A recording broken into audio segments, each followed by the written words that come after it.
before we went to break, talking about the ruling. The NCAA, you're right, has lost every case. That's why they've just basically given up on trying to do. Well, they screwed everything up so bad every time they've touched anything prior to all this. Nobody had any faith in them. So when they've gone to court to try to get some type of control back, the court's like, well, you really don't have any control. You don't have any jurisdiction over that. You can't tell people to do this or that. They have a right to do it.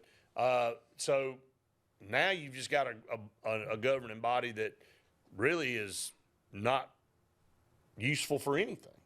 So they're trying to give them, like you said, a little bit of power back to try to be able to monitor. But I think that's the only way MLB and NFL are able to operate. I think these colleges have moved on from the NCAA. I think they're going to form their own organization. I think that's why you see the SEC and the Big Ten. From everything that Sankey has said, I think they want to. If at all possible, they want to keep the NCAA as some, if nothing else, a figurehead. Just from reading what he has said and taking that in, he tends to do what he says. So I don't know. You might that seems logical, but I wouldn't be surprised if they try in some way to keep the NCAA as a somewhat of a governing body. Now, can it have any power? That is the question. What good is it if it doesn't have any power? If it doesn't have power, it is no good. I mean, that's where we are with it.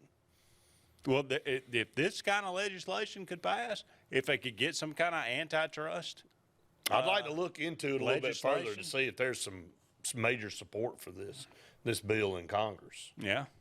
Because if there's major support and you think it looks like it's going to pass, that could be an answer. That definitely could.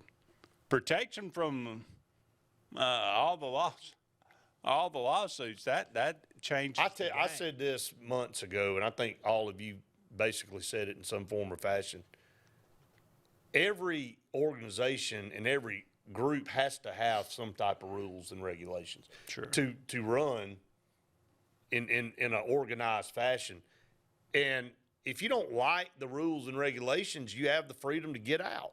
You don't have to play in that organization if you don't want to. If you don't have to play football for a sanctioned college team, if you don't feel like you can go out and, I mean, there's other routes to go, not very many, but you have a choice. You can either go choose a college to sign and play for or not. And if you can't, everybody just can't get what they want. You know what I mean? Every particular person, athlete, coach, whatever, can't just get all of everything that they want. They can't just request something and get every bit of it. There has to be some type of stipulations to all this. And all of us have agreed on that, by the way, in our group. We've talked about it. Now, we don't know what that looks like, but there has to be some type of law and regulation to control this. If not, now you got, I mean, like the NCAA passed that other stupid rule. Now you can have unlimited transfers. You know, it's like every time they have a chance to do something, they screw it up worse. Well, they finally wanted to pass something that didn't get sued about. Well, I guess so.